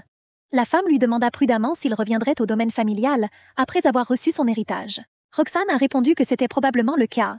La maîtresse s'interrogeait sur le sort des habitants de Léophore, qui l'accusaient injustement de propager la maladie. Pourra-t-il rentrer chez lui et trouver la paix? Sépia a prudemment fait remarquer qu'elle avait entendu parler de la tragédie de Léophore, suggérant qu'il aurait pu être victime d'une conspiration. Ces paroles ont profondément affecté l'homme. Il était sur le point de répondre quand soudain le silence de la pièce fut rompu par un coup persistant à la porte. Madame Remaudy entra dans la pièce, annonçant à Sa Majesté l'arrivée de l'empereur. La femme fut surprise par une telle surprise. Elle lui a demandé de lui dire d'attendre un peu. Cependant, avant que madame ne puisse revenir, Démios se tenait déjà derrière elle. Il a froidement fait remarquer qu'une femme aussi mature que Remaudy n'aurait pas pu simplement montrer une telle photo. Le propriétaire n'était visiblement pas de très bonne humeur. Après tout, leurs paroles réapparurent dans sa mémoire, que tout a été fait pour couvrir une rumeur par une autre. Même s'il lui semblait que tout était complètement faux, Sépia expliqua calmement qu'il jouait simplement aux échecs. Il a demandé sarcastiquement si le jeu était la seule chose qu'ils avaient prévue. L'impératrice s'y est clairement opposée, et a demandé des nouvelles de sa visite.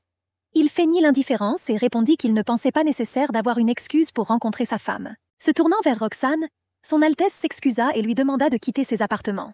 S'inclinant, le seigneur quitta la pièce sans aucune résistance. En passant, l'homme croisa le regard de l'empereur, qui lui lança un regard rapide mais perçant. En le suivant, la maîtresse a mis l'accent sur la rencontre à venir avec le seigneur.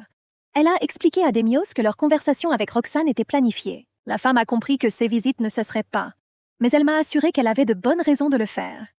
Ces explications ne semblaient pas convaincantes à Sa Majesté. Agacée, a souligné Sépia, que même ses fréquentes rencontres avec le duc prennent moins de temps que ses rendez-vous avec sa maîtresse. Et elle demanda si le seigneur allait aller chez Titi après leur conversation. En réponse, il resta silencieux, la regardant d'un air sévère. Sépia a continué à enquêter sur la raison de son attitude envers elle. Avec amertume, elle a demandé de manière rhétorique si la relation était devenue formelle, surtout après avoir eu une maîtresse. Et puis il apparaît soudainement et agit comme un homme. Démios ignora ces paroles, mais il a demandé pourquoi le duc. La femme ne comprenait pas pourquoi c'était si important pour lui. Et il détestait le duc, croyant que la raison était son passé. Le souverain réalisa que son Altesse savait évidemment tout, mais malgré cela, elle le gardait près d'elle. Cependant, la femme a fermement déclaré qu'elle ne croyait pas aux accusations sans fondement. Et elle demanda si Sa Majesté croyait vraiment à ce mensonge. Élevant la voix, l'homme lui assura qu'il n'était motivé que par le souci d'elle. Elle a souligné que même la liaison avec le duc n'avait aucun rapport avec son passé. Sépia a demandé avec inquiétude. Ne devrait-elle pas simplement remplir ses devoirs d'impératrice, tout comme il remplit les siens? Sa Majesté rit amèrement, en supposant qu'elle aurait bien pu faire du duc son amant. Puis il lui saisit brutalement le visage avec une grande main, et une colère rouge vive s'est allumée dans ses yeux. Le souverain a souligné l'absence de véritables liens matrimoniaux entre eux, réprimandant l'impératrice pour avoir souvent oublié son statut d'époux. Sépia tremblait, sans voix. Elle ressentait une peur paralysante. Il exigea avec insistance une réponse, s'offusquant de son silence, et il déclara avec assurance l'excessive douceur de son caractère. Après cela, il la jeta sur le canapé. La femme poussa un cri à peine audible, le regardant avec horreur. Sépia ne comprenait pas ses désirs. En s'approchant, l'empereur souligna à nouveau la différence entre une maîtresse et l'impératrice, son épouse. Se calmant, l'homme tendit la main. Il lui caressa doucement la joue. attendant la confirmation qu'elle le comprenait. Mais Sepia n'a pas reculé, déclarant que depuis l'apparition de sa maîtresse, toute relation entre eux a cessé. Sa Majesté fut amusée par son audace, et il lui ordonna de continuer à parler comme elle le jugerait bon, lui rappelant que c'est elle qui l'a rejeté en premier. Se souvenir de leur nuit de noces, quand l'homme lui toucha doucement le visage en l'appelant par son nom. Enlevant lentement la cape, il regarda la fille devenir embarrassée. La peur assombrit les yeux de Sepia, et elle s'excusa à peine, expliquant son manque de préparation. L'homme recula, montrant sa compréhension et n'insistant pas. La surprise s'empara de la femme lorsque Démios parla de leur nuit de noces il y a 5 ans. Il ne comprenait pas la raison de son air confus. Elle lui a demandé pourquoi elle semblait si confuse. Après tout, il ne pensait pas que l'impératrice avait oublié ce jour spécial. Son Altesse baissa les yeux, perdue dans les souvenirs de cette soirée. Elle ressentait à nouveau son incapacité à accepter sa proximité. Ce refus instinctif, dont la nature restait pour elle un mystère non résolu. La femme s'assit et resta silencieuse. L'homme a insisté sur le fait que la naissance d'un héritier au trône était le devoir de l'impératrice. Lequel n'arrêtait-elle pas de mentionner? La maîtresse confuse ne trouvait rien à dire. Il la prit par les épaules, lui rappelant les 5 années qui s'étaient écoulées depuis son refus. Confus, Sepia dit que s'il avait besoin d'intimité, il pouvait se tourner vers Titi. Ce mot le rendirent furieux et il cria, l'accusant de le traiter comme un animal. Avec ironie dans la voix, Démios demanda si le duc savait que l'impératrice restait vierge. Se penchant, il posa son genou sur le canapé à ses pieds, faisant tressaillir la femme de peur. D'un ton sévère, le seigneur lui ordonna de se souvenir qu'il est son seul mari. L'impératrice tremblait, poussant ses épaules avec ses mains, essayant en vain de le repousser. Touchant à nouveau doucement le visage de Sepia, l'homme passa sa main le long de son cou. Elle le supplia d'arrêter.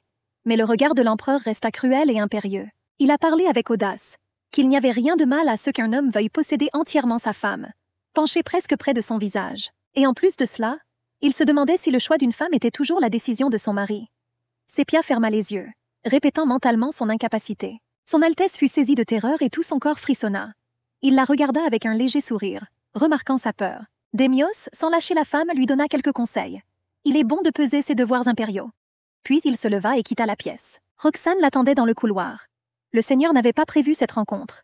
Et avant qu'il puisse reprendre ses esprits, il sentit un coup violent au visage de la part du seigneur. L'empereur enragé poussa un cri, le traitant d'idiot. Et il demanda à Roxane pourquoi elle avait eu l'audace de lever la main contre sa majesté. Il a souligné que l'homme était destiné à mourir loin de sa patrie. L'empereur demanda une explication pour son retour. Roxane lui rappela calmement son avertissement et sa promesse tenue. Gagnant en audace, Démios déclara que le seigneur ne deviendrait jamais un, et l'impératrice ne se souviendra jamais de lui. Sa majesté m'a jeté ces mots au visage avec un sourire méprisant. Le lendemain, Sepia se promenait tranquillement dans son domaine, accompagnée de sa demoiselle d'honneur, Soroka. La fille remarqua que la fin de l'hiver approchait. Elle remarqua également le regard inquiet de sa maîtresse. La jeune fille a suggéré que la raison en était le départ de sa majesté vers la résidence d'hiver. Soroka a ajouté qu'elle n'aimait pas non plus le comportement de l'empereur. La maîtresse lui a demandé de ne pas s'inquiéter, lui assurant que ce n'était pas grave. Suspense était occupée par les paroles de son mari au sujet de son évasion du devoir impérial, et sur le destin de donner naissance à un héritier. Elle ne pouvait pas imaginer combien de temps encore elle pourrait le refuser. Soudain, la demoiselle d'honneur s'exclama en remarquant les silhouettes qui s'approchaient d'elle. De loin, elle reconnut le général d'armée Jesper, et à côté de lui, elle vit un jeune homme inconnu. Le commandant et le jeune homme saluèrent sa majesté. L'impératrice remarqua qu'elle n'avait pas vu le général depuis longtemps, et lui demanda qui était son compagnon. Le garçon s'est présenté comme étant Ethenzel, le deuxième fils de la famille Crudio. Et s'approchant, il exprima son grand désir de la rencontrer. Une Sepia confuse l'accueillit, pensant que c'était leur première rencontre. Jesper a expliqué que son frère voulait voir le palais, qu'il a décidé de lui tenir compagnie. En outre, le général a tenu à présenter ses excuses pour l'incident survenu lors de la célébration. Sepia se souvient de l'incident avec le fils de la famille Louvre. Il a également été question de sa libération sous forte caution. Son Altesse se demandait qui payait les frais, Titi ou Sa Majesté. L'impératrice lui assura que tout allait bien, parce que ce n'était pas sa faute. Cependant, Jesper se sentait responsable de la sécurité lors de l'événement. Il a jugé nécessaire de s'excuser auprès de la maîtresse et de sa demoiselle d'honneur. Magpie rougit et, au sourire remarquable de l'impératrice, elle lui assura que tout allait bien. Son Altesse a demandé au jeune homme quel était le but de sa visite au palais. Il a dit qu'il cherchait son renard, qui avait été vu dans le jardin impérial. Sepia se souvint du renardeau roux qu'elle avait remarqué elle-même, et fut surprise d'apprendre qu'il appartenait à Etensel. Elle remarqua que la bête n'avait pas été vue récemment, et la femme commença à s'inquiéter. Le gaz a suggéré que Sa Majesté cherche l'animal ensemble. La maîtresse était confuse mais a finalement accepté. Pendant la promenade, Etensel se demandait si l'impératrice avait veillé sur son renard tout le temps. Elle lui a corrigé qu'elle n'avait vu l'animal que quelques fois, et elle a demandé quelles étaient les circonstances de la disparition du renardeau. Le jeune homme inventa rapidement une histoire sur la disparition soudaine du renard, à propos de leurs recherches vaines dans tout le domaine. Et l'hypothèse est qu'il aurait pu se cacher dans la voiture de son frère, qui allait travailler. Sépia remarqua avec surprise que c'était précisément là qu'ils avaient rencontré le renard pour la première fois. Le gars a accepté, qualifiant cela d'abri idéal. Et en la regardant, il ajouta à propos de l'amour particulier de son renard pour les belles dames aux yeux bleus. La femme n'a pas compris son allusion. Étincelle rit et suggéra de continuer la recherche. Bientôt, ils s'approchèrent du pont sur la rivière du jardin, et le jeune homme remarqua à quel point la route était glissante. Il tendit donc la main à la maîtresse. Sépia était confuse, dégoûtée par tout contact masculin, même si sa réaction n'était pas aussi forte auparavant.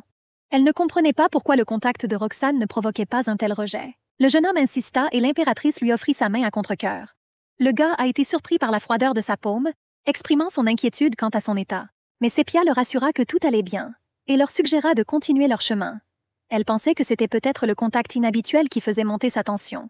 La route sur le pont était glissante et il était difficile de s'y tenir. La prudence aurait pu l'aider à s'en sortir.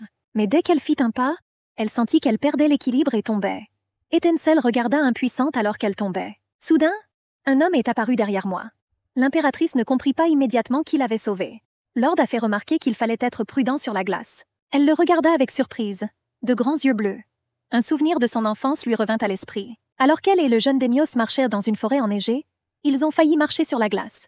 Et il l'arrêta, la prévenant de la surface glissante. En regardant son sauveur, elle pensa d'abord à l'empereur. Mais ensuite elle réalisa que Roxane se tenait devant elle. L'homme a exprimé son inquiétude quant à son état. À quoi l'impératrice assura qu'elle se sentait bien qu'elle fût très surprise. Elle pensait que le conseil de faire attention sur une route enneigée était de notoriété publique. Tout en essayant de rester calme, le seigneur fut surpris par la présence du fils de la maison de Crudio dans le palais. Le jeune homme mécontent a expliqué qu'il ne cherchait que sa tête chauve. Roxane a insisté pour que les recherches soient indépendantes. Étant donné la surface glissante, cela aurait pu être dangereux pour sa majesté. En réponse, Étincelle demanda quel était le but de la visite du seigneur au palais, et ainsi le faire rire légèrement. S'approchant de Sépia, il lui assura qu'aucune raison particulière n'était nécessaire à leur rencontre, ajoutant que le jeune homme est encore trop jeune pour comprendre cela. Le gars s'est mis en colère. S'approchant de l'homme, il insista pour qu'il ne soit pas considéré comme un enfant. L'impératrice se tourna vers Étincelle. Elle a annoncé la fin de la recherche du renard en raison de sa rencontre prévue avec le duc. Le jeune homme s'inclina, exprima sa compréhension, dit au revoir et partit. Lorsqu'ils furent laissés seuls, la maîtresse demanda à Roxane comment il a appris sa présence dans ce coin reculé du jardin. Il a expliqué qu'une de ses demoiselles d'honneur l'avait informé de cela, bien qu'il regrettait d'avoir interrompu sa conversation avec le général. L'impératrice pensait que Betty avait perdu la tête à cause de lui.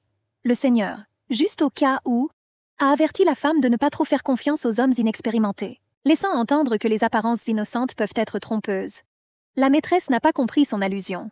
Il a expliqué que selon lui, le jeune homme désirait son amitié. Sépia sourit faiblement, ne partageant pas ses pensées. En rencontrant le regard de la femme, le seigneur lui assura qu'il voulait être son seul ami. Son Altesse a ressenti le désir d'exprimer ses doutes plus tôt, parce que certains propos de l'homme auraient pu être mal interprétés. Cependant, Roxane l'assura de sa sincérité. Puis Sépia se souvint de son amant, et elle lui demanda s'il avait trouvé la fille, réalisant immédiatement sa hâte. Inclinant la tête, il annonça qu'il l'avait trouvée, mais qu'elle était mariée. L'impératrice sentit qu'elle avait abordé un sujet sensible, et gênée, elle ne savait que répondre. En soupirant, le seigneur assura que c'était sa faute, pas celle de sa bien-aimée. Il ajouta avec enthousiasme qu'il faudrait vérifier si son mari était digne d'être son compagnon. Sépia fut surprise par ces paroles.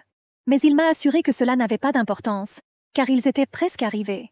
Il faisait déjà nuit et il promit de montrer la carte la prochaine fois. Sur le seuil, l'homme lui conseilla de rentrer avant la nuit. Et baisant la main de son Altesse, il lui souhaita bonne nuit. La femme répondit de la même manière. Une atmosphère intime régnait dans la chambre du seigneur. Il embrassa tendrement sa concubine, qui le remercia pour le cadre luxueux. Il remarqua sa gratitude excessive. À quoi Titi répondit qu'elle appréciait sa présence et l'honneur de porter son nom. L'empereur découvrit doucement son épaule et embrassa le nom tatoué. La jeune fille réfléchit au fossé évident entre le souverain et l'impératrice. Après tout, c'était elle, et non son épouse légale qui partageait cette soirée avec lui. Dans ses bras, la dame regardait la neige tomber et se souvenait de son passé pauvre dans les bidonvilles, là où les rues enneigées étaient sales, et où les voix des pauvres étaient pleines de plaintes. Puis elle entendit parler de la nouvelle impératrice, qui a ouvert un refuge pour les pauvres, distribuant du pain et de l'eau, leur apportant de la joie. Ce souvenir contrastait avec sa situation actuelle, et Titi accusa sa majesté d'hypocrisie. rejetant les pensées de pauvreté et s'efforçant de prendre possession de tout ce qui appartenait à l'impératrice. Serrant Démios fort dans ses bras, elle murmura son bonheur et sa gratitude sans limite. Il a assuré que la dame rendait sa vie belle et qu'elle était spéciale. Titi le regarda avec des yeux innocents, lui demandant de ne pas laisser sa haine envers l'impératrice obscurcir leur relation. Craignant des conséquences imprévues, le seigneur remarqua l'inquiétude de la jeune fille à propos de Sépia. Baissant les yeux, elle dit doucement que la maîtresse la détestait. Mais l'homme s'y est opposé, considérant qu'elle ne détestait pas la concubine, mais qu'elle était tout simplement incapable d'aimer qui que ce soit. Après un silence, Titi annonça le rituel de purification à venir, et elle a demandé si elle pouvait l'accompagner. L'empereur fut surpris par son désir, expliquant que la cérémonie sacrée est réservée uniquement aux descendants des bêtes sacrées, avec seulement l'empereur et l'impératrice participant. Il a également souligné que seule une permission divine permettait d'entrer dans le temple souterrain. La fille s'est excusée tristement, expliquant sa jalousie. Avec un lourd soupir, elle parla de son désir de le posséder seule. Son Altesse la plaça brusquement sur le lit, la dominant de toute sa hauteur, lui assurant qu'elle lui procurait toujours du plaisir. L'homme entendit en réponse qu'il était le bonheur de la dame. Dans leur étreinte, ils se livrèrent à la passion de la nuit. Le lendemain matin, Titi, admirant son reflet dans le miroir, terminait sa toilette. Soudain, ses servantes furent prévenues de la visite. En s'approchant de la porte, elle demanda avec mécontentement des nouvelles des invités inattendus. Cependant, lorsqu'elle leva les yeux, elle fut choquée. Devant elle se tenait un homme vêtu d'un manteau noir, le visage caché dans l'ombre de sa capuche. Après l'avoir retiré, l'étranger a demandé si le nom était toujours là. Le même jour arriva. Le premier rayon de la nouvelle année a touché la terre gelée, portant le fardeau d'un ancien rituel de purification. L'impératrice, enveloppée dans des robes comme tissées au clair de lune, marchait dans les couloirs pierreux du palais. Sa démarche était lente, presque sans poids. Les mots de Démios persistaient encore dans son esprit comme des aiguilles de glace, lui rappelant son devoir impérial. Après cette conversation, Sépia a habilement réussi à éviter les rencontres avec le dirigeant. Mais ce jour-là, la fuite était impossible. Comme deux oiseaux qui gazouillent, Magpie et son assistant tournaient côte à côte. Leur voix chantait avec enthousiasme la beauté surnaturelle de Sa Majesté. Ils prophétisaient une chance inévitable, la richesse et l'épanouissement de l'Empire. Les paroles des filles étaient chaleureuses. Sépia sourit, les remerciant pour leur gentillesse. Le souverain se tenait près des lourdes portes menant au sanctuaire souterrain. Sa tenue rituelle, légère et stricte, ne faisait que souligner sa silhouette imposante. Mais le regard de Sa Majesté était froid comme un vent d'hiver, et il n'y avait pas une seule ombre de la tendresse d'hier en lui. Il tendit silencieusement la main. Ce geste n'était pas une demande, mais un ordre. Sépia, soupirant mentalement, tendit lentement sa main. Leurs mains se sont jointes, et à la lumière vacillante d'une lanterne, ils s'en allèrent dans les profondeurs des ténèbres, où le sort de l'Empire pour une année entière allait être décidé. L'empereur et l'impératrice se sont immergés dans les eaux du lac sacré. Et puis ils passèrent la nuit dans le temple, se purifiant de toute souillure. Après être entrés dans l'eau, la femme a eu froid. Après tout, l'eau qui pénétrait dans la grotte était mélangée à de l'eau de mer. Elle réfléchissait à l'immensité de la mer inconnue. Démios, sans la quitter des yeux, lui demanda ce qu'elle en pensait. À quoi elle répondit qu'elle imaginait simplement une vraie mer. Il fut choqué d'apprendre qu'elle ne le connaissait pas. Sépia se souvenait de la promesse d'enfance de lui montrer la côte, dont son mari ne se souvenait pas. Se détournant, son Altesse le remarqua. Que si elle remplissait ses devoirs impériaux, il pourrait lui permettre de faire plusieurs voyages en mer. La femme comprit le sens caché de ces paroles sur les devoirs. Cependant, des luttes internes l'ont empêché d'accepter facilement l'accord proposé. Soudain, Démios hurla et se saisit la tête, apparemment en proie à une douleur intense. Et puis, soudain, il fut complètement submergé par l'eau. Effrayée, elle hurla en criant son nom et se précipita vers lui. En atteignant le rivage, Sépia sentit la chaleur rayonner du corps de l'homme. Le souverain reprit ses esprits, et son Altesse tenta d'attirer son attention. Elle était sur le point d'appeler les domestiques et lui demanda d'attendre. Mais dès qu'elle commença, l'empereur lui saisit la main, l'empêchant de partir. Il m'a serré autour de la taille, m'a serré fort dans ses bras et m'a supplié de rester. Sépia a essayé de le rassurer en lui disant qu'il était dangereux de rester dans cet état. Mais il a insisté sur le fait qu'il était son mari. L'éclat rouge vif dans ses yeux saisit la maîtresse d'une terreur glaciale. Il attendit que la femme parle, mais l'anxiété bloqua sa voix, provoquant chez lui une vague d'irritation qui s'est rapidement transformée en colère. Soudain, il se précipita sur elle et Sépia se retrouva sur le sol en pierre froide. Un cri de terreur s'échappa des lèvres de son Altesse, suppliant l'empereur d'arrêter. Dans un moment terrifiant, ses mains lui ont serré le cou, lui coupant l'air. Le visage de Démios se tordit de rage. Il tenait fermement le cou et insistait sur le fait qu'il lui appartenait. Elle murmura désespérément son nom, mais il ne l'entendit pas. Son Altesse fut saisie d'une terreur primitive devant la lueur bestiale dans les yeux de son mari. Et encore une fois, la déclaration officielle selon laquelle elle lui appartenait a été faite. Ce n'est que lorsque l'air dans les poumons de la femme fut presque épuisé que l'emprise du Seigneur se relâcha. Il s'est à nouveau évanoui. En avalant convulsivement, Sepia réalisa avec horreur à quel point la mort était proche. Et comment a-t-il pu faire ça? Le matin, elle l'aida à se lever, sentant à quel point il s'appuyait sur elle. Interrogé sur son bien-être, il m'a assuré qu'il était en mesure d'y aller. Mais il y avait du vide dans ses yeux. L'empereur n'avait absolument aucun souvenir des terribles événements de la soirée précédente. Dès qu'ils franchirent le seuil du sanctuaire, ils furent accueillis par Titi. Son visage était déformé par l'anxiété lorsqu'elle vit l'apparence émaciée du souverain. Sa pâleur ne pouvait pas passer inaperçue. Et s'approchant en courant, elle toucha son front, sentant la chaleur. L'impératrice a rapporté sa brève perte de connaissance dans le temple. Mais elle demanda précipitamment à son assistant de trouver immédiatement le médecin du tribunal. Soudain, l'appel de Démios résonna dans l'air et il lui tendit la main. Le geste envoya une vague de terreur à travers Sepia, et elle toucha instinctivement son cou, là où des ecchymoses à peine visibles rappelaient un danger récent. Elle recula inconsciemment. Son regard était plein de culpabilité. Mais soudain, le rire tonitruant de Titi rompit le silence tendu. L'empereur succomba à l'humeur joyeuse, passa son bras autour de sa taille et la déclara impérieusement sienne. Appuyant sa tête contre son épaule, la dame confirma ses paroles, lui assurant qu'à partir de maintenant elle prendrait soin de lui. À ce moment-là, sous ses sourcils froncés, le souverain jeta un regard fugace à l'impératrice, dans lequel Sepia lisait une accusation silencieuse. Elle a vu sa vraie nature, le monstre caché sous le masque du pouvoir. Se détournant, sa majesté resta silencieuse, stupéfaite. Le regard furieux de sa majesté, tel un éclair, perça son silence. Puis il s'adressa à ses sujets. Ces paroles ressemblaient à une sombre prophétie selon laquelle la nouvelle année n'apporterait que malheur. Ces mots frappèrent la reine au plus profond de son cœur. Un choc profond se reflétait dans ses yeux. Après tout, le sort de l'Empire pendant une année entière dépendait du résultat du rituel de purification, qui pouvait se dérouler selon l'un des 5 scénarios. La plus grande chance était la lueur d'une lumière spéciale dans le temple, annonçant un grand bien-être et une grande prospérité. La chance ordinaire promettait également la prospérité. Un résultat neutre indiquait la stabilité et la paix dans l'Empire. Le malheur prévient des catastrophes possibles qui pourraient frapper l'ensemble de l'État. Et le plus grand malheur préfigurait des guerres, des catastrophes et des crises à l'échelle nationale. Les sujets se sont figés et sont restés sans voix après la nouvelle qu'ils ont entendue.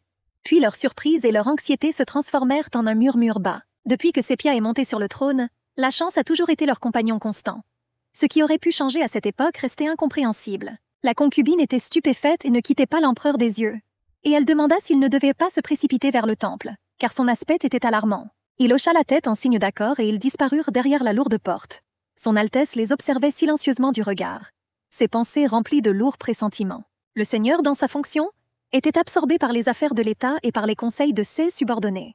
Il étudia attentivement la carte du palais impérial. Le commandant a exprimé son opinion sur la futilité de la recherche des reliques du défunt roi. Comparer tout revient à chercher une aiguille dans une botte de foin. Roxane se rendit compte de la difficulté de la tâche, mais insista pour continuer la recherche. Les subordonnés ont accepté l'ordre. L'homme fatigué réfléchissait à la recherche sans fin. Il ressentait cependant le devoir de retrouver les reliques de son père, pour lesquelles il était retourné dans la capitale. Il se souvenait de son enfance, de son père sur son lit de mort, et son histoire calme mais puissante sur la malédiction noire. Qu'un jour la bête divine aux yeux cramoisis descendra et détruira l'Empire. Ces mots ont profondément affecté le garçon. Le père insiste sur la nécessité de retrouver les yeux du loup et de son compagnon, cachés dans la capitale. Qui devait devenir leur protection? La petite Roxane écoutait attentivement chacun de ces mots. Il pensait que les yeux cramoisis appartenaient probablement à l'actuel empereur Démios. Le seigneur s'enquit des nouvelles du palais de l'impératrice, mais il n'y en eut aucune. Il remarqua tristement que cela faisait 2 semaines depuis le rituel et qu'il ne l'avait pas vu. Le subordonné a essayé de le calmer, en supposant qu'après l'annonce du malheur, le souverain était probablement préoccupé par les affaires de l'État. Cependant, au fond d'elle-même, Roxane comprenait la véritable raison de son désir. Il avait juste hâte de revoir son visage. Sepia a travaillé sans relâche. En période de crise, le trésor public avait besoin de fonds importants. Après tout, ce sont les couches les plus basses de la société qui ont le plus souffert. Elle a continué à examiner attentivement les documents. Au moins, ce n'était pas le plus grand désastre. C'est juste que tous les nouveaux projets ont dû être annulés. S'adossant à sa chaise, elle se souvint à nouveau de l'image terrible du seigneur qui l'étranglait. Des mots sur le fait de lui appartenir. J'ai même ressenti physiquement la pression sur mon cou. Cela effraya la femme et elle essaya de chasser ses pensées. Soudain, l'assistant annonça l'arrivée du serviteur de Sa Majesté et demanda la permission de le laisser entrer. Surprise par cette visite inattendue à un moment pareil, l'impératrice le laissa entrer. Le jeune homme, entrant dans le bureau, s'inclina et s'excusa pour sa visite tardive. Inquiète, Sepia a demandé ce qui s'était passé. L'homme a posé 2 enveloppes sur la table et a annoncé les décrets du souverain interdisant la création d'un département de charité. Sa Majesté était choquée et ne comprenait pas ce que tout cela signifiait. Elle a donc immédiatement décidé de lui rendre visite. Elle l'attendait dans le salon. En entrant dans la pièce, l'homme fut surpris par la visite nocturne de l'impératrice, couvrant son torse nu d'une robe en soie. Se levant, elle protesta avec indignation contre l'interdiction de créer un département de charité. « Je ne comprends pas du tout ces actions. » Démios renifla indifféremment, considérant cela comme une bagatelle.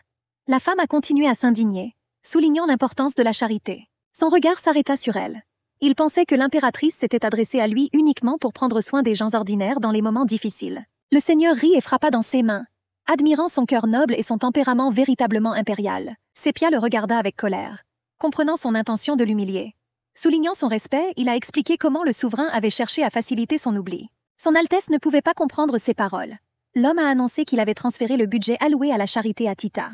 Le choc traversa la femme et elle s'exclama, frappée par l'absurdité de la situation. Après tout, le plan a été approuvé. Pour quelle raison le budget aurait-il dû être transféré à la concubine? Avec un sourire effronté, il répondit qu'il avait pris soin de la dame. Comme la propriétaire a déjà beaucoup de tâches à accomplir, j'ai décidé de lui confier le budget de l'association. La rage bouillonnait dans la poitrine de la maîtresse, et elle éclata en cris. Mais la voix autoritaire de Démios la retenait comme une vague glacée. Un rappel sévère que face à la menace de l'Empire, les faibles doivent céder. Elle a été frappée par la justification cynique du sacrifice humain. L'esprit de Sa Majesté refusait d'accepter cette réalité. Comment une créature aussi sans cœur pourrait-elle tenir entre ses mains le destin d'un empire tout entier? Des fonds qui auraient pu être une bouée de sauvetage pour beaucoup. Ils devaient être gaspillés dans le luxe et l'entretien de sa favorite. Cette pensée semblait absurde à Sépia. Il fit remarquer avec indifférence qu'il n'interférerait pas avec sa charité personnelle. Déprimée, la maîtresse était consciente de son hostilité. Mais c'est aussi son peuple, pas seulement le sien.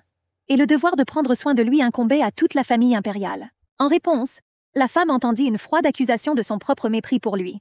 Accablée de colère, l'impératrice fit une promesse ferme. Les fonds destinés à Titi seront alloués séparément. Insisté sur l'annulation du décret de transfert budgétaire. Mais elle m'a assuré qu'elle ferait tout son possible. Fournir un montant qui satisfera la concubine le plus rapidement possible. Soudain, les mains du seigneur agrippèrent fermement sa taille, l'attirant contre lui. Son murmure rauque perçait l'air, ce qui n'était pas suffisant. Si elle voulait obtenir ce qu'elle voulait, elle devait commencer par remplir ses devoirs. Sépia ressentit un mélange de choc, de dépression et de profonde humiliation. Dans son regard rouge, l'impératrice vit son propre reflet déformé. Les derniers mots de l'homme touchèrent presque ses lèvres. Il s'agissait d'une offre d'accord sans ambiguïté. L'empereur attendait sa visite dans sa chambre si elle était prête à accepter ses conditions.